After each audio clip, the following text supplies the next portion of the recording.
Well, hello, everybody. I'm Ed Parcaut with Brian and Galke, and we're ACES53. ACES53 is the attitude, commitment, enthusiasm, smile that you bring to the table in sales.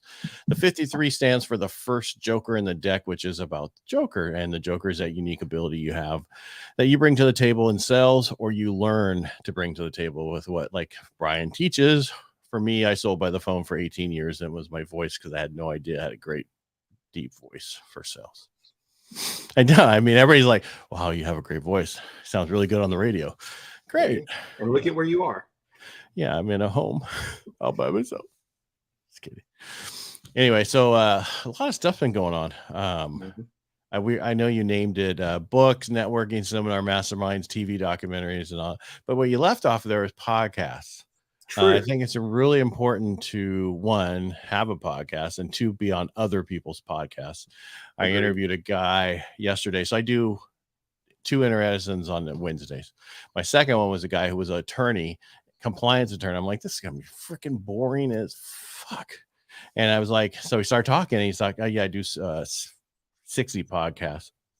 And so I was like, what? How the hell do you handle 60 podcasts? And he went through what they were. But he was a trial attorney, and then he got into compliance, and he got into, after that, then he did some other things. And then he got into podcasting about 2012 to 2014. And then in 18, he's like, I either got to do this full time or just quit it because it's too much of it. So he went to all these different trade shows for compliance. And he's like, this is what I do. And they're all like, that's not how we handle our stuff. Our stuff is in person, trade shows. And then March of 2020 happened. Right. And he said, my phone started ringing. They're like, what was that thing you wanted me to be on? And he went from $5,000 a month to 35,000 a month within that first month. And he's been growing ever since. And one of his biggest things he says to do, niche your podcast down as low as you can niche it down and do it daily. Wow. Do it daily, huh? Okay. Yeah. He's like, that's how it is. He goes, and he was explaining, because that's what we did with Real Estate Jerky. Mike and I do that one daily. We just talk about, I talk about what's happening in the markets and with real interest rates and that kind of stuff. And he talked about what's happening with real estate. And we bullshit a little bit and we're done. Yeah. Well, and we did it for a year, and I didn't put it as a podcast up until like 60 days ago. Because it was one of those things you're like, it's on live. Everybody can go see it there. Who cares? And then everybody's like, why don't you put it, just like they said to us, why don't you put this as a podcast? So starting one of these days, I'm going to do that. Well, that's there's a guy named Ken Walls. He actually just moved from, I think he was in Ohio. Now he lives here in Texas, out in Salina. And that's what his is. It's called the Grow Live Academy. He suggests going live every day. And then the lady who just passed last month, Jessie Lee, she went live 713 days in a row. Didn't matter what it was. And it could be something as simple as when she was putting on her makeup anyway, she would sit in front of a camera and she would answer questions while she was doing it. So she was killing 2 birds with one stone. But that was the thing that she gives the most credit for growing her audience, was that. Yeah. And he says, if you're going to do it, do it. Right. Be consistent. If you're going to be live at a certain time every day, be live at a certain time every day. If that's your podcast, you say you're going to drop it on Tuesdays, drop it on Tuesdays. Right. Don't miss a day. Do whatever. Don't miss. They want to know when they can come and see it, being very consistent. And, and that's important.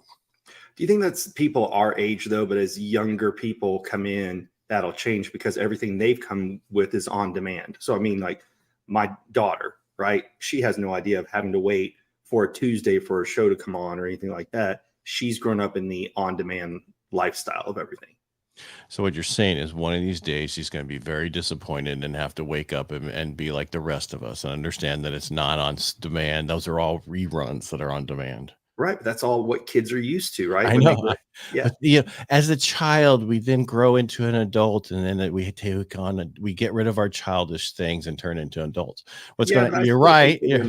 They'll still be for on demand. They won't have to. Watch. It's going to be whatever the show. Even Netflix got to a point where we're not dropping them all anymore, or we drop 4 and then you got to wait for the next 4. Which is pissing people off, but that's because we became that way.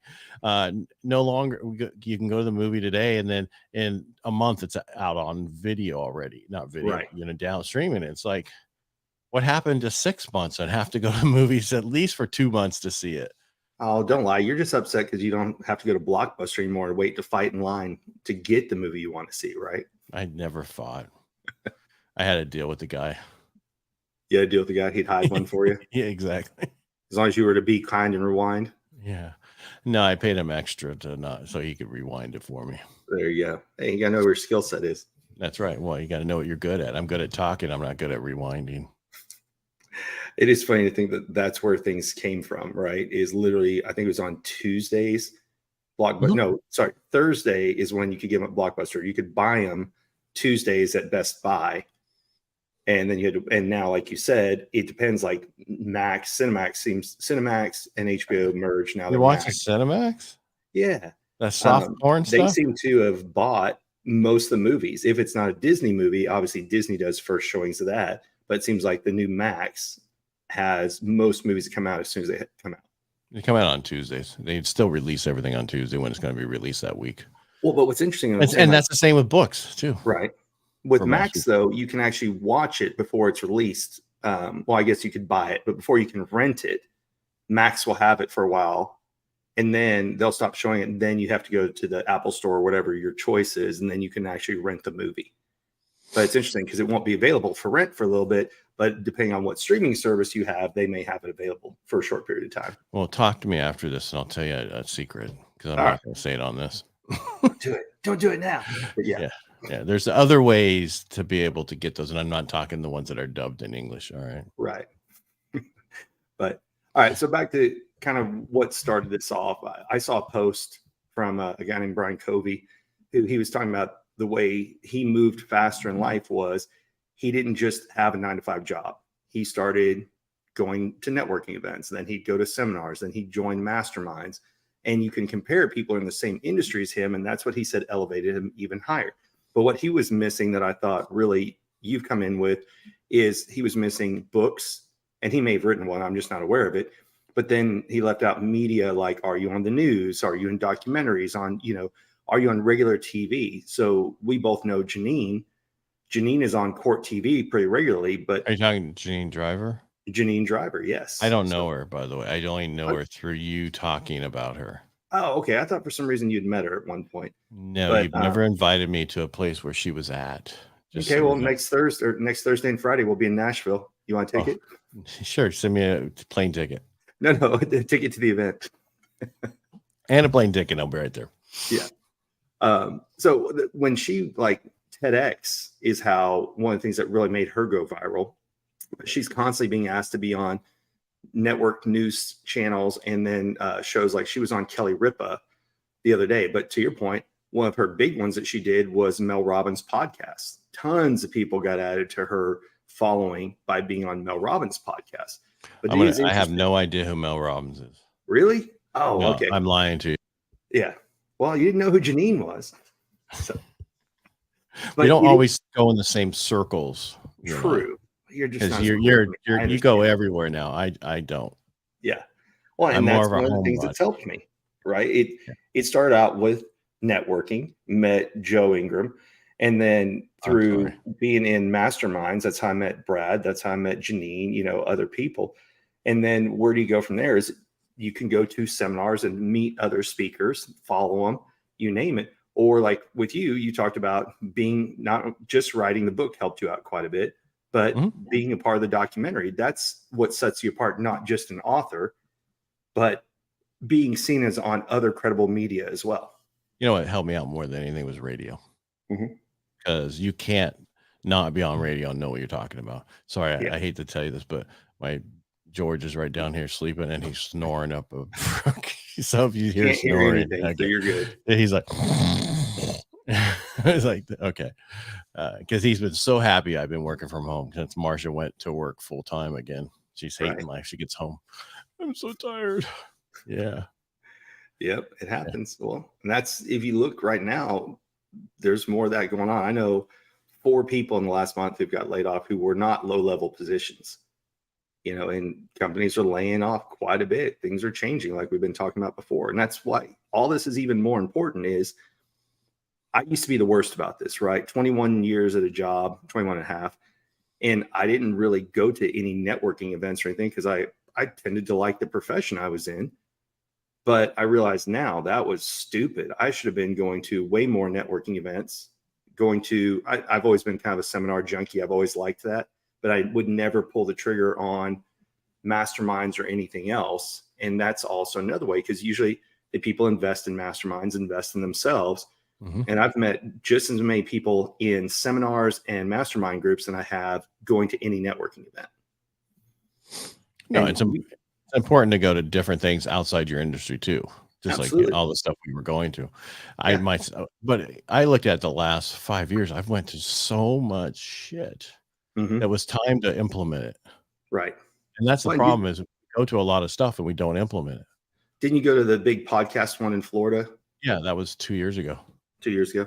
And that one I got a lot from because I actually fell into the videos part of it.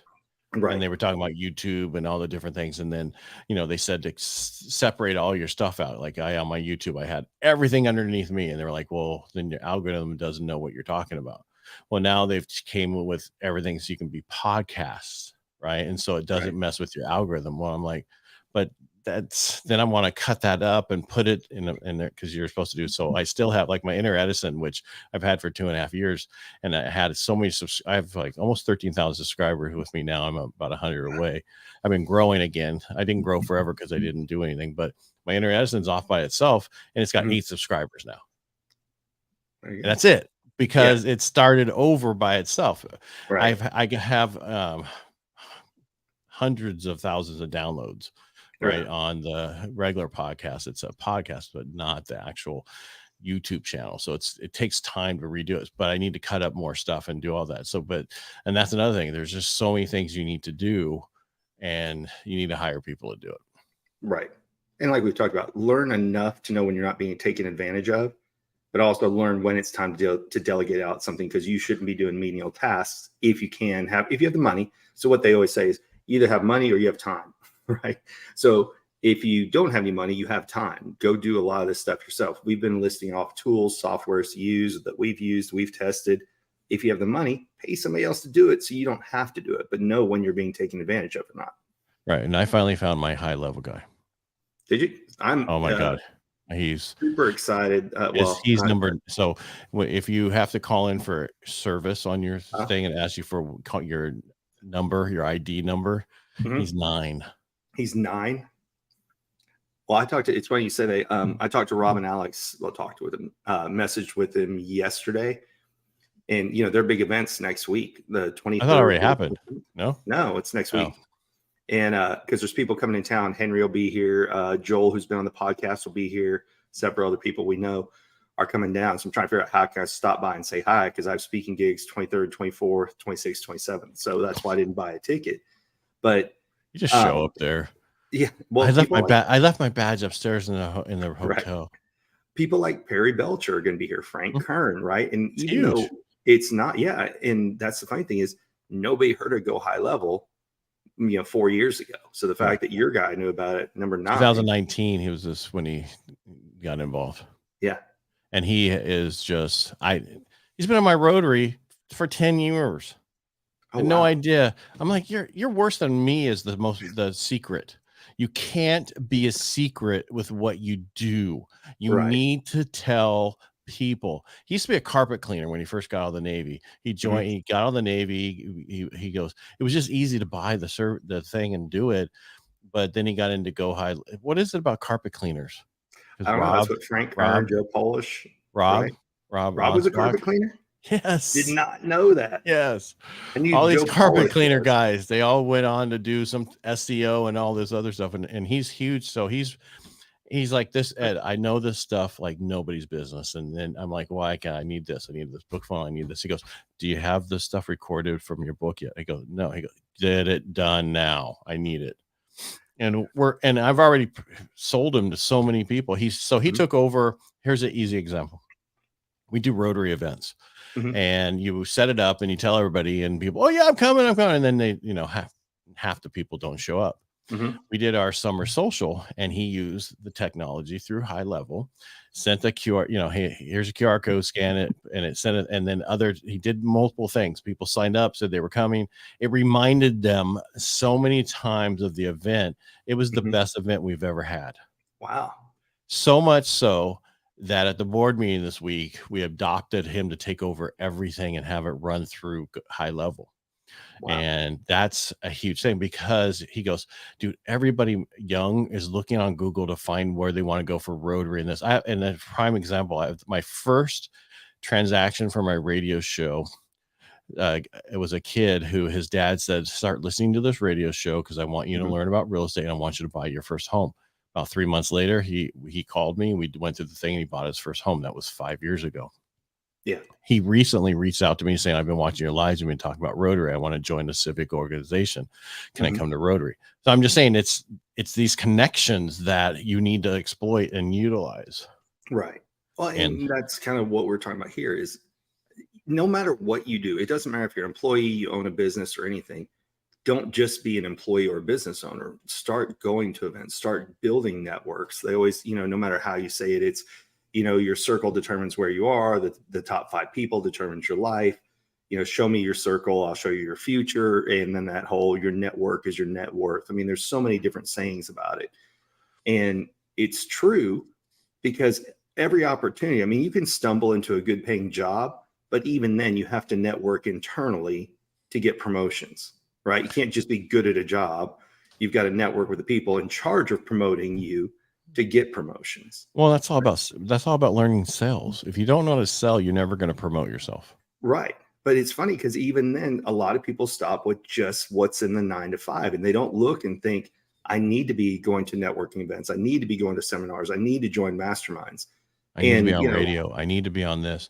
You need to be the authority in your industry. Stop being the best kept secret. And I told somebody else, the reason is I could only help so many agents. Yeah.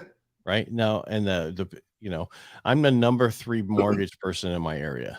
The number 1 guy's out of Sacramento. Wow. And it's just because he has he did his region, and Ralph's like, hey, we need to change this because you have almost as much as him, and we need to make some adjustments and this. And I'm like, do whatever you need to do, dude. And he's like, okay, you're going to promote me. Well, he didn't realize I've been promoting him since the moment I found out he did this stuff, because it's what we've been dealing with and trying to find somebody that we could trust to do this stuff. I'm like, you have no idea the amount of business you're going to get from once we get this all set up right. Yes. Because I had another company that I told you before that reached out to me that I'm doing through these leads and stuff, but I hate it because I got to talk to all these garbage. I don't want, that's not me. When I did direct mail, it was quality people calling. It was the statements were perfect to get the right people to call. Right. I want that with what I was doing over here. So I finally went through all the stuff that they were saying and this, and I'm like, that's the worst thing to say. Right. And they're getting people to engage. Yeah. They all use the same ads, but once you get inside of the funnel, words they're using and certain things they're using, I'm like, this is horrible. This needs to be changed. And I'm not going to change their stuff to make them better. I'm going to do it for me with Ralph. Well, it's what we talked about before. It's okay to have scripts, but you need to personalize them after that. So if everybody's using a successful ad, that's fine. But what's going to make yours just personalize it for you and your business? Right. Correct. I think I've told this story before, but I can't remember here. I repeat myself a lot. Yeah, you do. There was a kid who was selling hot tubs, and you've said this story multiple times. And got on YouTube, made videos about it, and became very successful. Yeah. Was that the story? That's the one. Yes. I mean, because it's yes, you've said that about 5 times since we've been doing this show. Well, what else? I mean, it's literally hot tubs. But what did he do? Is he went and personalized himself, not just in his job. And so it's the simplest example of, if you use this stuff, you can change your life. Well, but the difference is he's in sales. Right. You should be promoting you, period, all the time. Because as much as somebody who uses salespeople for doing what they're doing, I want them to be successful, if that's either with me or not with me. So whatever works for them. People are taught that. Most people aren't, right? Most people are taught, shut down, sit down, be quiet, work hard, you may get promoted. And I was trying to look. There's Well, a that's book. like you need to pat yourself on the back on everything and get that information out to what you've done, which is totally different than what we want to do. Right. Right. We just want to do well, leave me the fuck alone, and let me go enjoy my life. My 3% a year or whatever. There's a book I'm reading right now called Steal the Show, and it's by Michael Port. And that's the first thing that he started the book off with is, we're taught not to talk about ourselves, not to network, not to do anything but put your head down, work hard, and really don't let other people, what is it like most people raised as kids, be seen and not heard. Yeah. And Kids that should be seen, not heard. That's great. right. And that's just do your hard work and you'll succeed. And that's not the reality of the day and age we live. We live in the day and age of the squeaky wheel being the most successful. And the most annoying. Still, they're the most successful, right? Well, yeah, that's because if you look at politics, right, for Yep. example, most of us in the middle, they're Yeah. just those little fringes on the side that are obnoxious, that Yes. gets the most, that we hear the most. Right. And they're the smallest. Mm-hmm. But they get the most attention on things. Unfortunately. It's just it's a different world, right? Like it used to be, even in school, is everybody be quiet, don't listen to the class clown. Now it's the class clown who's the most successful because people know who they are, versus if you're not the valedictorian, who are you in school? I was a class clown. There you go. That's why I've been at the back table on Rotary for years, and the problem is all the back tables becoming the presidents now. So we're having fun. I'm growing my Rotary, which has been amazing to see the difference in just having fun and enjoying, and just the change. I mean, we're 70 some members, and we're starting to get more people to want to join our Rotary. Mm-hmm. And meetings, we have tables set up for 64, and we were probably 48. I'm pushing 55. So because you know what Rotary is, for anybody who's joining who's not in Rotary, how would you explain it? It's a service organization, service above self. Basically, Rotary is started by business people back in the day to get together and have a meeting and do good for the community. And it evolved since then, but pretty much most clubs are 85% business owners. And then you have nonprofits, and then you have teachers and other things. Gotcha. And it's about connecting and helping out the community. So it's like another mastermind or networking group that gets together. It is, but for a while there, you don't go there and go, I want to get business from you. It doesn't work that way. It's about doing good, and then you go, oh, what do you do? Oh, okay, let's work together. That kind of stuff. Yeah. And that's a huge difference. Like my Rotary this year, since I'm president, I put aside $25,000 for veteran causes. Mm-hmm. And I gave $2,500 to the first guy who came, who was the one from prisons who helped vets never go back to prisons. But I'm also doing April, bear with me here, 4/3/13, April 13th this year, a fire walk for vets. Mm-hmm. We'll help them with their PTSD or whatever their funk is. It might not be PTSD, just might need to get their purpose back. And so right now I have enough. I've set aside enough to have for 100 vets to walk. My goal is 300 veterans. So we got to grow it and have it set up. So I got to start working on all the stuff. And definitely I told Ralph, the guy who does I go, you're going to be involved because you set an amazing party. You've set expectations here, and I need you to get involved to do this. And of course he said yes, because he's a veteran too. So yeah. Now, is Rotary veteran based, or is it just happen to be a lot of veterans in Rotary? No, there's about 5%. Really? Because every time I've ever talked to anybody who's former military, a lot of them are in Rotaries. So I just because it's just a lot of vets are business owners. Yeah, figure that one out. I read. You know why? Because we can't work for other people anymore after what we went through. Where they're like, "Fuck these idiots." On the opposite side of the scale, I read something that said like 60% of CEOs or C-level had former military at some point in their life. Well, you get taught SOPs, how to create standardized operation procedure manuals. You know how to your attention to detail. First thing they teach you is how to make a bed. And you're like, what the fuck does? Because the teaching attention to detail is the first thing. It's all you learn. And the negative side of all of it is, ask my wife, where do I sit? He sits where you can see the exit. Right. But a lot of people, that's just, I want to know if somebody's going to come in just in case, not that they might, but I've seen movies. Well, I used to work with military, or sorry, not military, law enforcement, as you know. And that was the same thing. I knew if we were going to lunch, they were always going to sit where they want to see it. It makes sense if you've ever been in that environment. Right. So Well, it's they don't either want someone to sneak your up on military, law enforcement, or your gangster, right? So 2 of the 3 are good ones. Yeah. But yeah. No, but it's just so for us, Rotary, there's like Rotary, there's Lions Club, there's, then there's the Elks Lodge, and there's, then there's a bunch of smaller veteran organizations also. For me, I was looking at them, and my Rotary meets in the morning for breakfast, which is perfect for me. I don't want to go to lunch and be gone for 2 hours. Right. But I can do the 2 hours in the morning because I can get up earlier. And being president this year has allowed me to, I run the meeting like it's a production, dude. And I mean, I'm most presidents in the fact at 7:30, they're sitting down having their breakfast. Right. They give me breakfast to go. That's how I don't even have time. So I have speakers, but they speak for about 20 to 25 minutes. Well, that goes by so fast, but I'm walking all over talking. I have a walking mic, which everybody hates, because I walk all over the thing. I don't stand up front like a lot of the presidents do and just like, hi, no, I got to get involved. I gotta connect with everybody. So we have a good time, jokes, fun, recognitions. So I'm trying to think. There's one I was just at yesterday. So Success North Dallas is a networking group, and it is Dallas professionals. They do the same thing. They meet from 7 to 9 in the morning because they figure people can go into work late, but if they did it in the middle of the day, you can't. And then a lot of people have obligations. So there's something else that there's in Dallas called C-Suite. Now they're actually all over the U.S., but they meet in Dallas the same day as the mornings for Success North Dallas. And it's some people have to get kids off to school in the morning, but their nights are free. Some people have their mornings free, but their nights are busy. And so those 2 organizations do have a little bit of cross-pollination. But either way, there are events that networking, masterminds, things that you can join. Like there's some people, Janine Driver does a class every few weeks on Mondays at night.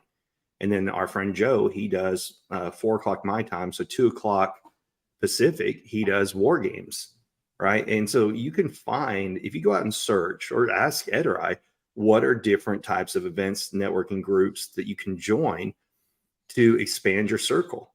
Right. Because between you and I, we've gone to a ton of them. Right. I mean, Steve Sims' group is good. Oh, absolutely. Right? I mean, in 2 I mean, weeks, and I mean, there's a bunch of people who've been in it and they're like, it's the same thing. I'm not coming back. Well, I'll come back. It's just not working for me this year. Right. Well, and there's some people who take one, they just go to 1 a year because, he has 2 a year. Some people go, he had 3 a year. See, I went from the beginning. Yeah, I went 3 a year for 5 years. And so I took 1 year off. Give me a break. Yeah. Well, and I just had actually a 5-year anniversary of when I met him at Todd Duncan's place. It was just in September. Yeah. Mine will be coming up on 2 years, I think. Yeah. I met him at Todd Duncan's. Didn't really know him, but it was he spoke there, and then they had a little get together in the VIP room upstairs. It was just Todd Duncan's little VIP area in his penthouse suite or whatever. And I just listened to him, and then I walked the Camino de Santiago right after that. Yeah. And so the following April, and that's when I listened to his book and everything else. And he's done a lot, and he's helped me a lot. And also, but it's just, you need to, even though you get this mentor who's there to help you grow, you outgrow them to a certain point. You need to keep going and then come back. There's so many things you need to keep learning and just keep bringing back to the table. And I've learned so much from what they did from me, and then how I'm doing it better than what was done just because of what they, it's just one of those things. Absolutely. Well, I took with Steve, he was my speaking coach, and I'm still picking up books on speaking. Why? Because you don't take and follow just one person's advice. I mean, I'm still in Steve's different mastermind, but I'm picking up from anyone I can learn from, right? And to your point, go to things outside of your industry. Go to things that you want to learn about. Podcasts. There was just one in Dallas, Vid City, Vid something. There's so many all over. There's one in LA that just happened. There's one in Florida. I just don't want to fly 8 hours to Florida. You know what I mean? That whole trip. It's a lot. Going there that day, you lost the whole day. Coming back, you make up some of it. But. Sure. And if you're going strictly for content, don't go, because they're going to sell the recordings afterwards, and it's usually the same price as the ticket. You don't have to pay. They didn't sell airfare. the content. What's that? The one I used to get, Podmatch. They didn't sell the content. They didn't? Oh man, a lot of the ones I'm seeing this day and age are, let's say it's $199 to go. Well, you can buy the recordings afterwards for $199 as well. But you're missing out on the networking part, which can be a huge thing. I mean, you and I met through Steve's Speakeasy, right? So we are an example of networking that can turn into business things to do with other people. That's what you're missing if you're going strictly for content. So like you just mentioned, you've taken several courses recently, right? And that's where you're going for content versus the networking, which all those apply. But at some point, if you want to get your name out there, it's not just social media consistency, which we talk about. It's you need to get in front of people in numerous ways: books, networking, masterminds, attend seminars, talk to people on the lunches, and then if you get featured in things like you did, put that out there to the world. Because if the media introduce you, so like I was on Court TV with Janine. If you don't think I didn't plug the hell out of that, yes. Why? Because it was Court TV. Right. It's not something I watch normally, but that's another way that says, okay, you have to know your stuff if somebody's willing to interview you in a public forum. Right. Now, you have to be comfortable, and you have to be comfortable. You need to be doing it a lot. And it's been nice when so many people that I interview on podcasts, they go, man, you really know what you're doing. And I really appreciate it. I've done, I've done hundreds of these. And a lot of time you're like, you have no idea what you're doing. And he's like, it's been, and it's like, I have no agenda in what I'm doing. I don't have, here's my 10 questions I'm going to ask you. I have no idea what we're going to talk about. The guy that I was talking about that did the podcast from the beginning, I had no idea we were going to talk about podcasts. When I got into that, I thought it was going to be compliance and attorney stuff. And I was just going to be, this is going to be boring as shit. And I don't know how to fix it.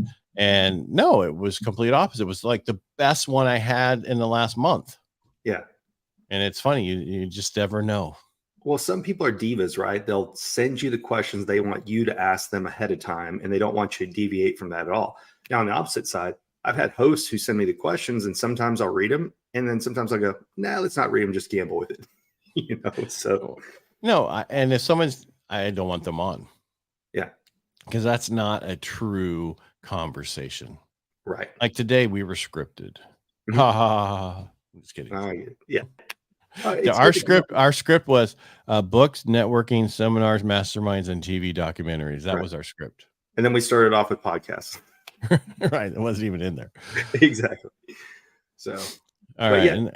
Go ahead. I'm sorry. Oh, no, I was just going to say, I'm a huge fan of attending those things. And as an introvert, I appreciate you helping me with a lot of those, because you were running around like my hype man at several of the events we went to, at Greg's Secret Knock and everything else. So dude, my whole thing was to get you in front of people and show them what you could do, so it'd help you. I'm all about, and that's the one thing about Ralph. We had a huge lunch. We were talking. He goes, dude, all you do is help everybody else. I'm like, yeah, but it helps me by doing that. Because if you look at all the lives I do, it's to help that agent to get their information out there. And this we do together. I'm here helping you, you're helping me, but it's all about helping the other person and seeing what we can do out of it. And that's how you get more in life, by giving. That's what Rotary is. So when you ask me what is Rotary, it's giving, and then you will receive by giving, period. Awesome. Yeah. I think it's a good note to close out on. You can take us out today. I can. All right, Ed. Well, thank you for being here today. Everybody watching, we appreciate it. If you like it, subscribe. Even if you don't, go ahead and subscribe and listen to what you hate. Because I'll still be here. We can get rid of Brian. That's right. So ACES53 on YouTube, basically everywhere else. Ed Parcaut. Of course, I'm Brian Galke, and we'll see y'all next week. Yep. Thank you for being here. Appreciate you. Thanks, Brian. Yeah, thanks, Ed. You hitting the button? Yeah, I hit it. I have all the power. Bye.